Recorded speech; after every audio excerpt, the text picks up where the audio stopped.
안녕하세요. 대학 청년부 친구들 어떻게 잘 지내셨나요? 네, 벌써 5월이네요. 네. 5월 한 달도 하나님의 사랑과 그 은혜를 풍성히 누리며 찬양하고 감사하는 우리 대학 청년부가 되기를 소망합니다. 오늘 함께 나눌 내용은 삶과 무엇이 이끄는가입니다. 사람들의 삶을 살펴보면 무엇인가에 이끌려 살아가고 있습니다. 여기서 이끌다라는 단어를 사전에서 찾아보니 대부분의 사전은 이끌다라는 동사를 길을 인도하다, 통제하다, 방향을 제시하다라고 정의를 내리고 있는데 우리 친구들의 삶은 무엇에 이끌려 살아가고 있나요? 어떤 특정한 문제, 과거의 기억, 두려움, 감정, 믿음, 뭐 여러 가지를 이야기할 수 있을 것 같은데 책에서 보면 보편적으로 이제 5가지를 이야기해주고 있습니다. 첫 번째로는 많은 사람들이 죄의식에 의해 끌려 살아가고 있습니다. 과거의 이 죄의식으로 인해 후회스럽고 수치스러운 일에 매여서 자기의 삶을 낭비하는 사람들이 있습니다. 과거가 미래까지도 지배하도록 벗어나지도 못한 채 살아가고 있는 모습이죠. 우리는 과거의 산물이라고 이야기를 하지만 과거에 갇힐 필요는 없습니다. 그 이유는 하나님의 목적은 우리의 과거로 인해 제한받지 않기 때문입니다.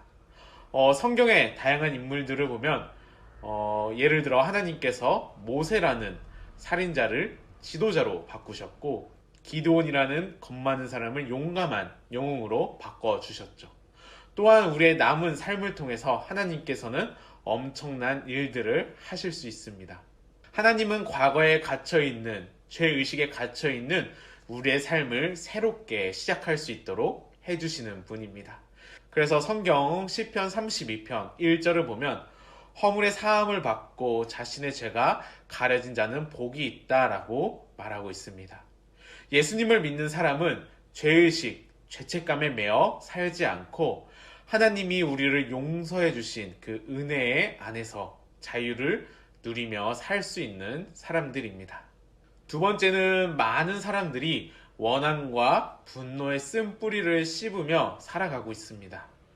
많은 사람들은 자신의 상처 입은 곳으로부터 벗어나지 못하며 살아가고 있죠.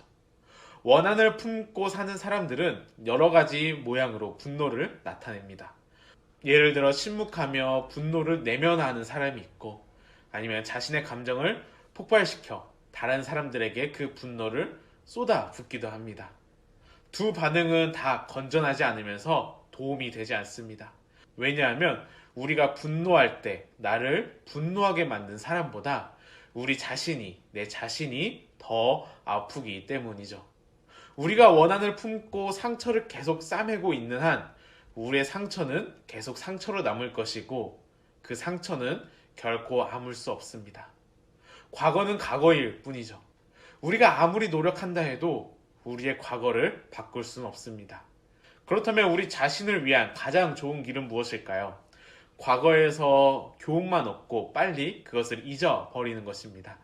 그래서 성경 욥기 5장 2절에는 분노가 미련한 자를 죽이고 시기가 어리석은 자를 멸하느니라 라고 말하고 있습니다. 분노는 어리석은 것입니다. 또 그렇게 되면 결국 자기 자신을 해치고 망치게 됩니다.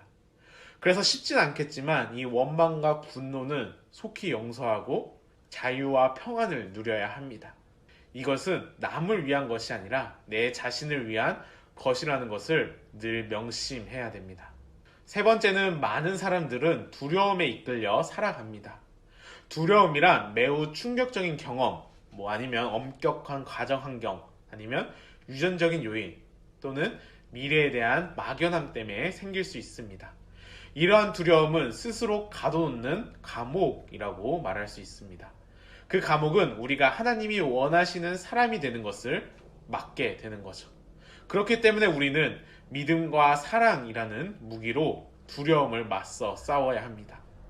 요한일서 4장 18절에 보면 사랑 안에 두려움이 없고 온전한 사랑이 두려움을 내쫓나니 두려움에는 형벌이 있으리니라. 두려워하는 자는 사랑 안에서 온전히 이루지 못하였느니라 라고 말하고 있습니다. 또한 많은 사람들이 내일과 미래에 대한 막연함으로 인해 두려움을 가지고 있는데 이때 우리가 기억해야 할 것이 있습니다. 오늘도 하나님의 날이고 내일도 하나님의 날이며 모든 것이 하나님의 손에 있다는 것입니다. 하나님은 우리를 사랑하고 계십니다. 하나님께서는 지금까지 나를 인도하신 것처럼 내일도 인도하시고 가장 좋은 곳으로 이끌어 가실 것입니다. 마태복음 6장 30절의 말씀을 보면 오늘 있다가 내일 아궁이에 던져지는 들풀도 하나님이 이렇게 입히시거늘 하물며 너희일까 보냐 믿음이 작은 자들아 라고 말씀하고 계십니다.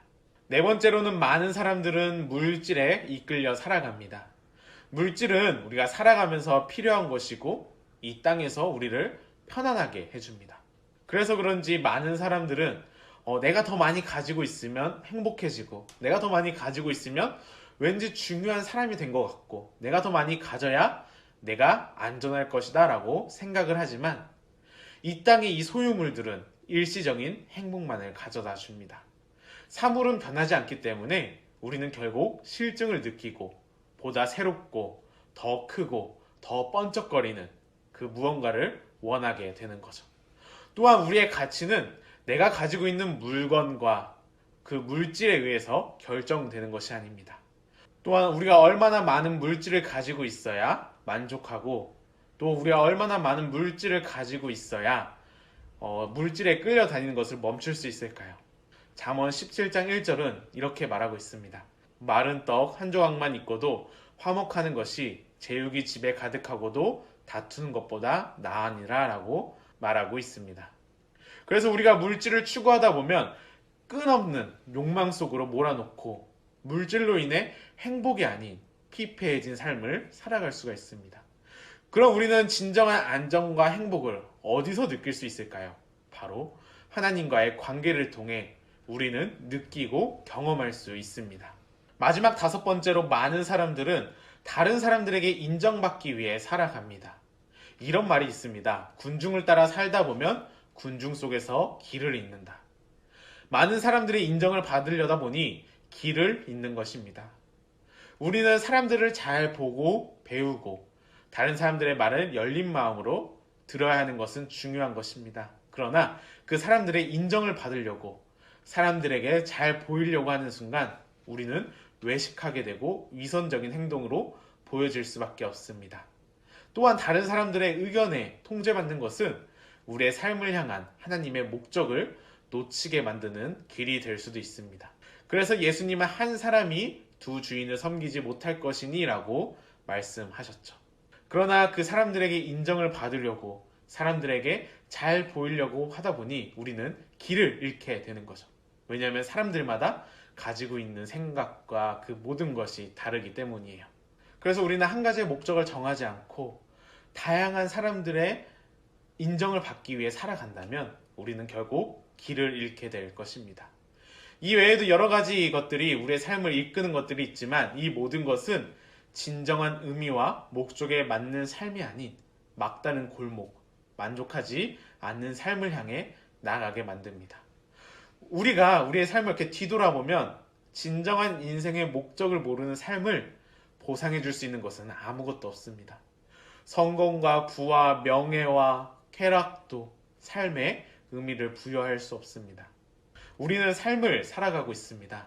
근데 사람들마다 이 삶을 두려움이나 염려나 물질이나 사람들의 눈치나 이런 것에 끌려가는 사람이 있습니다. 반면에 내 삶에 대한 목적을 정하고 그 목적이 내 삶을 이끌어가도록 하는 사람이 있습니다. 우리의 삶은 무엇이 이끌어가야 할까요? 오늘 나눴던 내용을 정리해보면 보편적으로 5가지 사람들의 삶을 이끌어간다고 하는데 첫 번째로는 사람들은 죄의식에 의해 끌려다닌다라고 합니다. 두 번째로는 사람들은 원한과 분노의 쓴 뿌리를 씹으며 살아갑니다. 세 번째로 사람들은 두려움에 이끌려 살아갑니다. 또한 네 번째로 많은 사람들은 물질에 이끌려 살아가죠. 마지막 5번째는 사람들은 다른 사람들의 인정을 받기 위해 살아갑니다. 우리도 한 주 동안 한번 생각해 봤으면 좋겠습니다. 내 삶은 무엇에 이끌려 가고 있는지. 앞에서 나눴던 죄의식이나 두려움이나 물질이나 다른 사람들의 인정이나 다른 무엇인가가 있는지, 아니면 정말 하나님께서 내게 주신 목적과 의미를 발견하고 그 목적에 이끌려 살아가고 있는지 한번 생각해 봤으면 좋겠습니다. 오늘 함께 읽을 말씀은 전도서 4장 4절입니다. 또 살펴보니 모든 수고와 성취는 이웃에 대한 시기심에서 발생하였다.